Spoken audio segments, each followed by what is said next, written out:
Българско училище Творците на живота представя националната програма Образователни маршрути.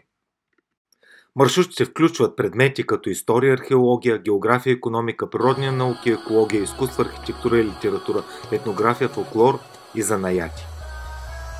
Историята е за славно българската държава.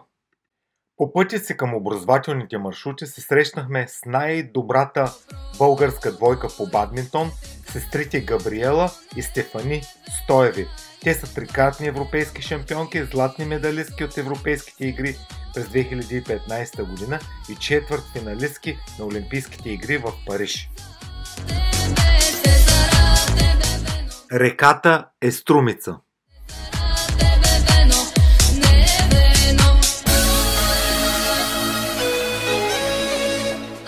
Крепостта е Самуиловата.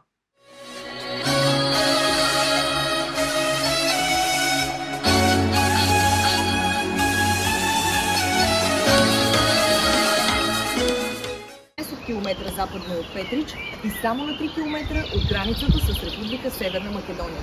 Или, казано накратко, това е най-югозападната точка на България. Комплексът е създаден през 1982 година. В него са включени мемориална скулптура, разпределени и консервирани останки от ранно средновековно жилищно укрепление. Както казах, това е ключово място за България. Кой е цар Самуил?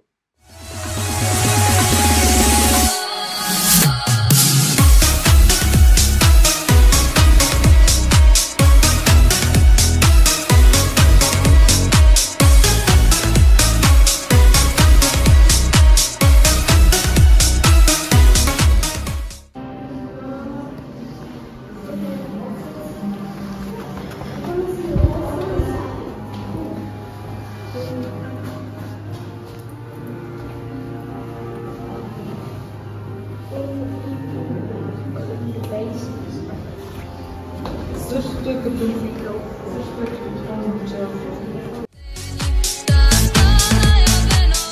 Национален исторически музей град Петрич.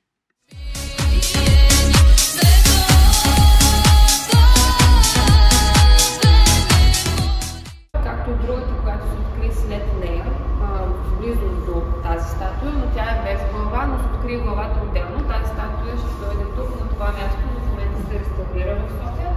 Според археолозите се смята, че това са двамата братя, които... Къде се намира древният античен град Хераклея Синтика?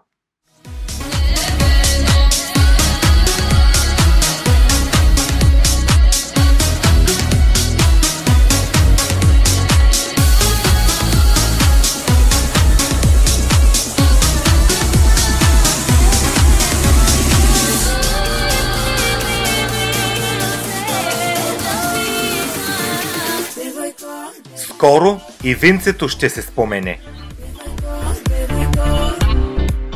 Българският бит и култура запазен през вековете.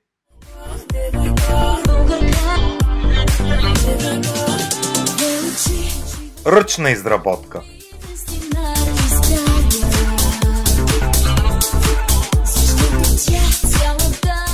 Незабравимите творби и среща с българската художничка Катерина Попова.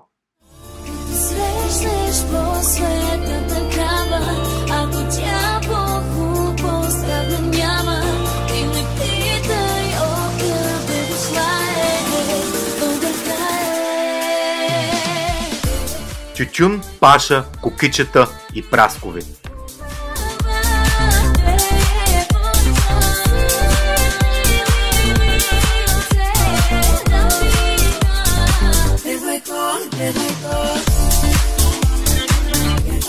Бог е любов.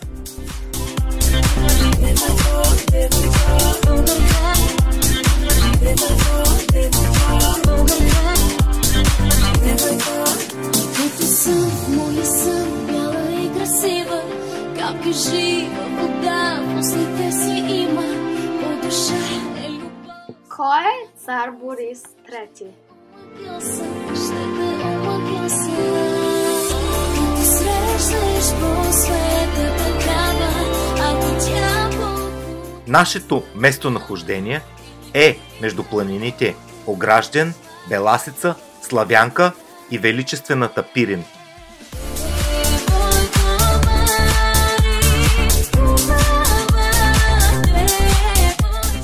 Къде се намира местност Срупите и коя е небезизвестната българска пророчица Баба Ванга?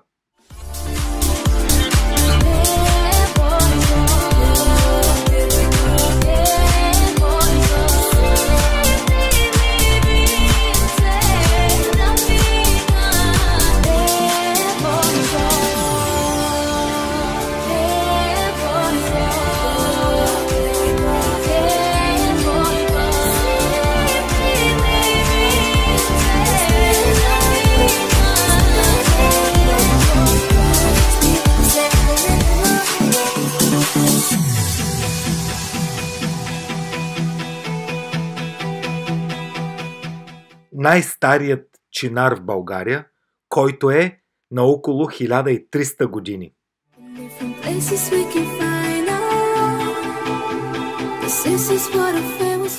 Хотел Спартак в град Сандански, хотелът, в който нощуваше Българско училище Творците на живота, беше като музей на моторни превозни средства от изминалия век.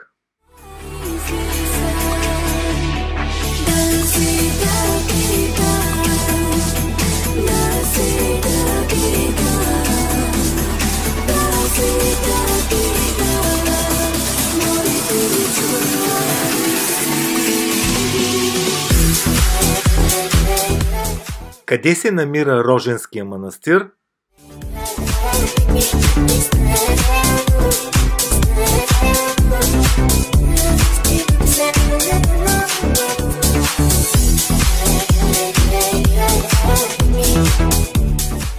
Живяли собствениците. Всичко надолу е пригодено за производство, съхранение и търговия на вино. Тоест, къде се намира най-старата къща в България, Кордопуловата къща? Кой е воеводата Яне Сандански?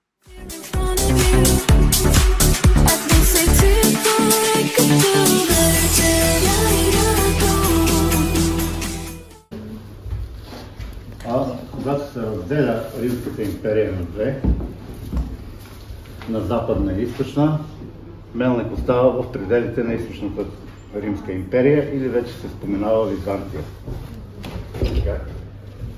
А първата черква, която е построена тук, е Свети Никола. Тя се намира отгоре на самото плато. Деца сте голями хора, разумни. Как са живяли обикновените, трудещите се хора края на 19-ти, началото на 20 век или преди 150-200 години? Вижте ли каква е домакинската им посуда? Само дърво и керамика.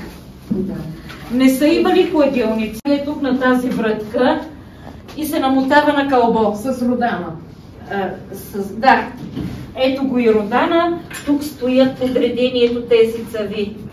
Само да сложиме, че е паднало. Аз съм го съборила.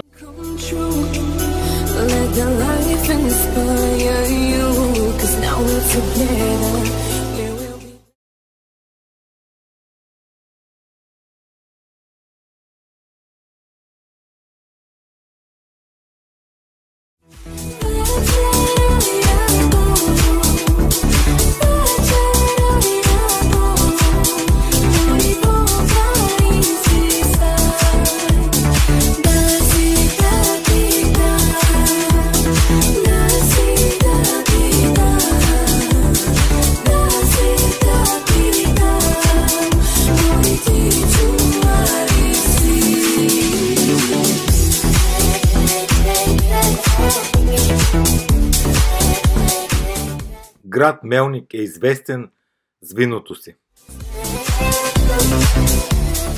Видът грозде широка мелнишка е всеизвестен в този край.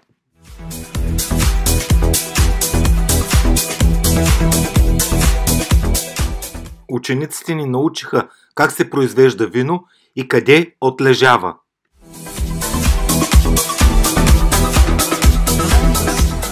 Исторически музей, град Мелник.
Има 200 години живот. Защо това?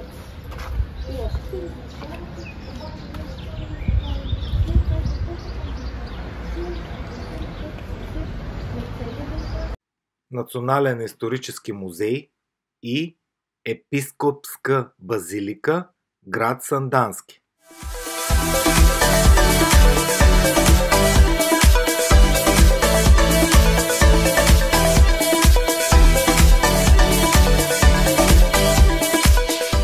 Също така България пази вековната история на Римската империя.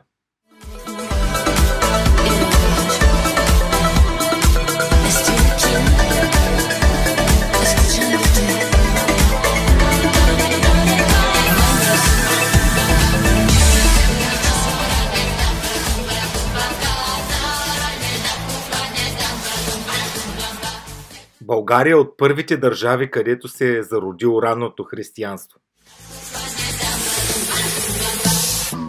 Вековният чинар в близост до градския парк Свети Врач.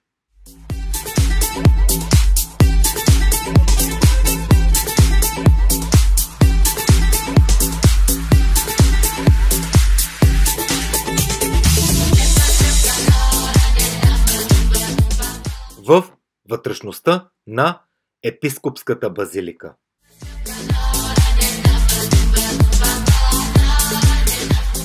Някои ученици са заспали преди светото кръщене.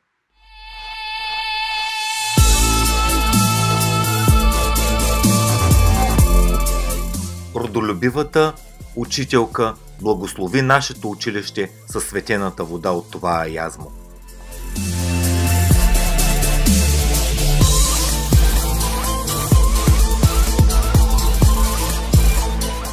Генерал Тодоров е основателят на парк Свети Врач, град Сандански.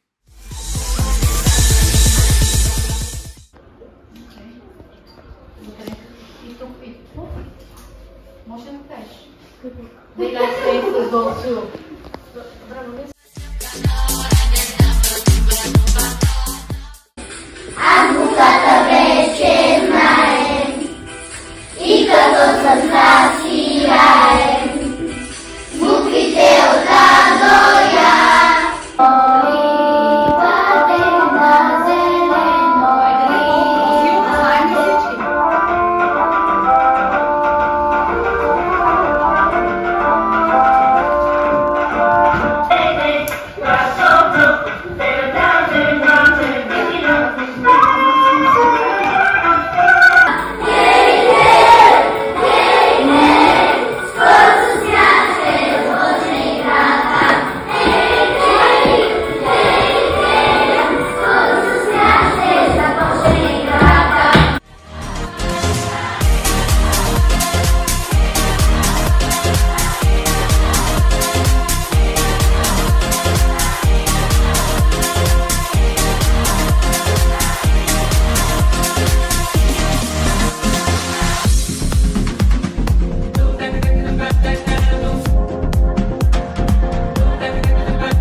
Учениците от нашето училище, творците на живота, посетиха най-старото училище в град Сандански, Свети Климент Охридски.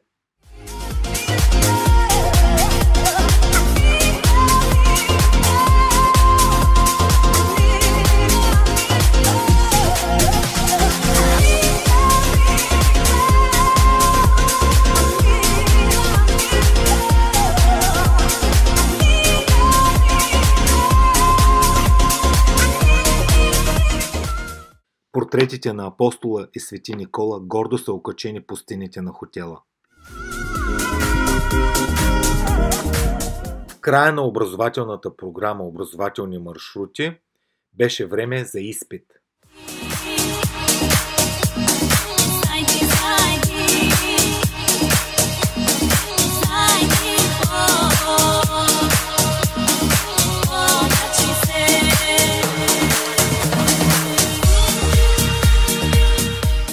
Тези два автомобила са изработени малко след средата на 20 век.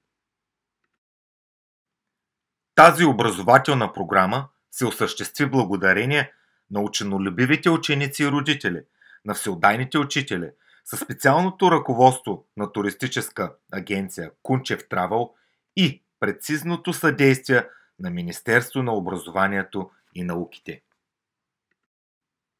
Отечество любезно, как хубаво си ти, как чудно се синее небето ти безкрайно, как твоите картини меняват се омайно. При всеки поглед нови, по-нови красоти, тук весели долини, там планини гиганти, земята пълна с цвети, небето с брилянти. Отечество любезно, как хубаво си ти. Да живее България!